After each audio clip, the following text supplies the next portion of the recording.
Yeah, and then a big double yesterday early in the game to stay hot. You're right. Those 2 days, they didn't score early, but they were able to come back and make some things happen late in the game, and it was two pretty exciting victories. And yeah, Mikkel Franco has been he's been fun to watch. Not only offensively, where he seems to have really started to find his groove, but man, defensively as well. He has made some plays down there at third base that have been really, really impressive. So, the results haven't been there consistently this year in terms of wins and losses, that's for sure, and that's always disappointing. But, there are things that have kind of raised our eyebrows and got our pulse going just a little bit, and Mikkel Franco is one of them. Well, and that's the interesting thing, and that's kind of where I wanted to go, is it's fun as a fan. Yeah, the team's not playing very well, but it's fun to see the young guys contribute. And I like the way that Sandberg has just said, you know what, you're going to bat fifth. I don't care if that you're struggling. We're not going to move you down in the lineup because you're struggling a bit. You're the 5-hole hitter. You play third base, and that's your position. We've seen in the past guys get kind of yo-yoed up and down, and if you struggle, you're going to move around the lineup. I like the way at least they're handling Franco, and that's what makes it fun as a fan. Hey, I don't care that you're not winning the games, but I want to see that at least you're giving these young guys an opportunity. Yeah, you want to see that the team is moving in a youthful and right way, and I think we're seeing that for the most part. I mean, there are still some areas where they need to get younger and they need to get better, no doubt about it, and hopefully that continues. That process continues. But yeah, there's been a couple of bright spots for sure. Mikkel Franco being one of them. Freddie Galvis, certainly the way he started the season was he was offensively playing probably above his head.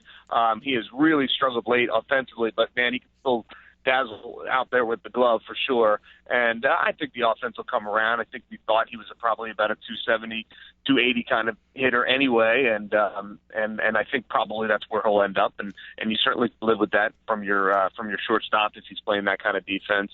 And I still like watching Odubel Herrera out there running around and playing, and I like Cody Ashe, and I love watching him in left field. So you do have some of these young guys that you would think are going to be part of the future of the Phils that have been contributing, and that's been fun to watch.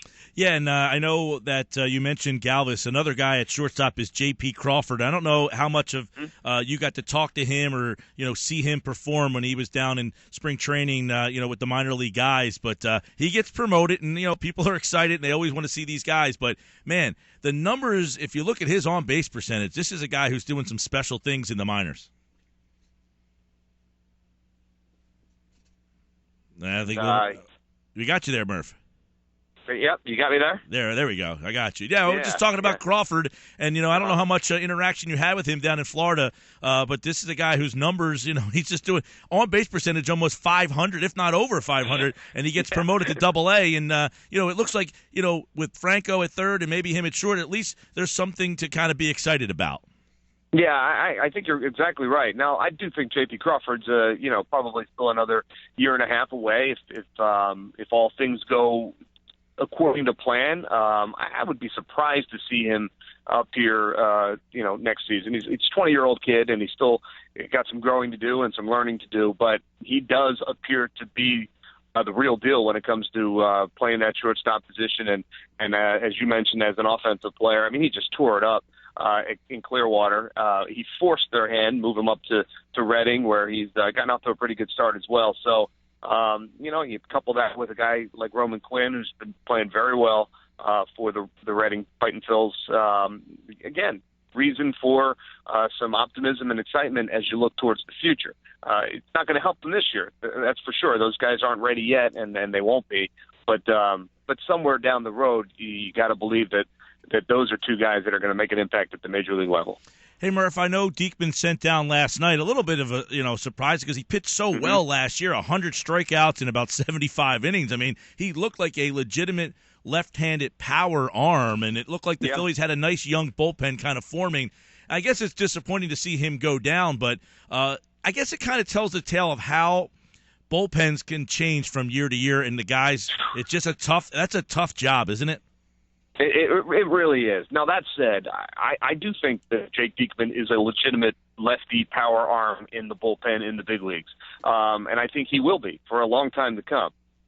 He is struggling now, and they have options, so they decided to let him go down, take some of the pressure off, and work on some things where at the level where, it doesn't quite matter in terms of wins and losses, and not everything is totally magnified. So I was a little surprised when the move happened yesterday, but I heard Jake's comments after the game. Obviously, he was very disappointed, but he seemed to really understand what it was that he needs to work on. And I may be paraphrasing, but he said something along the lines of, I need to just go out and trust my stuff and kind of get out of my own way sometimes. And I do think that sometimes that's where Jake ran into problems, maybe overthinking things and not relying on his just sheer talent to throw strikes and throw it 97, 98 almost at will. So, he'll go down there. I got to believe he won't be down there very long. I think he'll be down there for a couple weeks, and then we're going to see Jake Diekman back, probably in the middle of July sometime, and hopefully he gets whatever he needs to work out, because we saw it. The guy can pitch at the major league level, and he just needs to work on a couple mechanical things and maybe a little bit in between the ears, and then work his way back, and I think he'll be okay.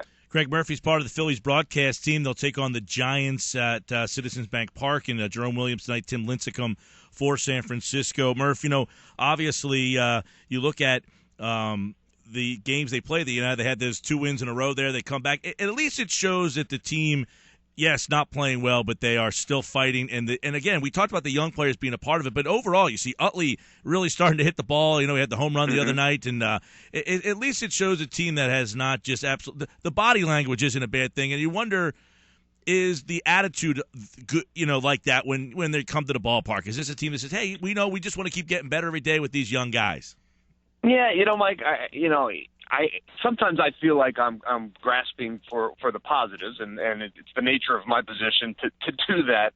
But I do think there is something to the fact that these guys, despite all the problems that they've had from a wins and loss standpoint, that they are still coming to the ballpark with that very thought in mind. Hey, let's just go out and be better today than we were yesterday, and let's fight until the final out, and let's battle as best we can. And sometimes they're overmatched, and sometimes the result is not good, but almost all the time, and I'm in that dugout a good part of the game almost every night, and I watch these guys, and I do see that body language, and I do hear the encouragement from one another to in the 8th inning when they're down 3, nobody's given up and no one's hanging their heads, and I think there's something to that. I wouldn't put a ton of stock into it, but I do think there's something to young guys seeing that, feeling that, having that feeling, because when things do start to turn around, you're going to need guys to kind of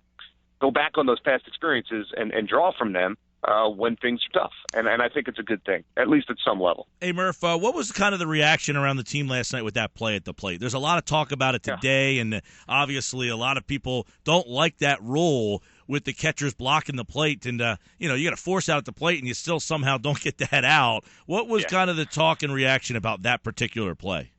Well, frustration, I think, more than anything, because look, the letter of the law, they made the right call. When I saw the replay before the umpires had their discussion, I looked at the guy next to me and I said, they're gonna overturn that. He was blocking the play. Now, that said, the pitcher was coming from third. He was out by 10 feet, and had Chooch just stepped on the plate, that's an out. And to then have that overturned, you lose the out, they score a run. I mean, they were very fortunate to get out of there with a double play on the next at bat, but you're forcing Aaron Harang to throw a couple more stressful pitches, which takes its toll on a pitcher. The rule itself is such a murky, cloudy, confusing rule. And, I know Major League Baseball, I know what they're trying to do, but I'm not sure that there's anybody that is on that field, and I'm talking about either team, I'm talking about the umpires, that thinks that rule is a good one. And it's unfortunate that it had such a dramatic effect on last night's game, because that was such a turning point. Galvis makes a really heads-up play, and it turns out to beat the Phils right in the butt.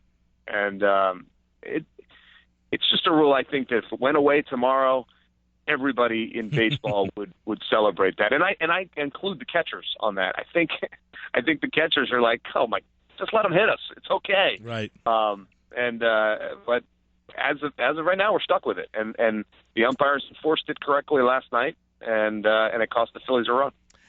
In the history of the whipped cream, shaving cream in the face, Franco, I think, might have got almost knocked out by that one. I'll tell you what.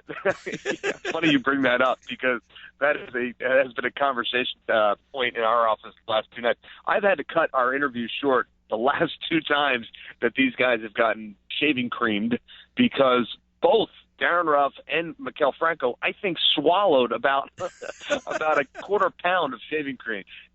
They've been coming with a vengeance, and to me it's fun, and I certainly don't begrudge these guys wanting to have a little bit of fun, especially after an exciting win. I like that. I think it's great. But yeah, it happened to me a couple of times. It's not pleasant when it gets up the nose and it gets in the mouth. It becomes difficult to talk. Darren was having trouble breathing when I was trying to ask him that final question. So for me, I just kind of say, hey, you know what? We're good. Just go get cleaned up. I was worried that Franco might be out with the concussion systems on the 7-day DL. Yeah, I don't think Cameron Rupp understands just how strong he is, and he comes around and he puts Franco in almost like a chokehold as he does the shaving cream on the towel, and they were bringing it for sure. And again, it's meant in fun, and it certainly wasn't meant to cause any kind of discomfort. It's a fun thing, but even if they just switched to whipped cream, I think we'd all be better off. Well, the Phillies continue. Gregg Murphy and the guys from Comcast Sportsnet tonight as the Phillies take on the world champion, San Francisco Giants, who have been playing some pretty good baseball as well. Lincecum and Williams, the participants tonight at Citizens Bank Park. Actually, it's an NBC 10 game. Did you know that one? Or am I usually telling you these things? You're generally telling me, yes. Hey, Murph, you got to. It really changes for me, so I don't really know what station I should. Murph, right. you're I on. need to come. You're working tomorrow at 3:05 and on Sunday at 1:35. So there's your schedule for you, pal. If you could let me know what shirt we're wearing, that would be the complete package. That'd be great. Gregg Murphy, everybody here on the Sports Bash 97.3. Thanks, Murph. All right, Mike. Good to talk to you.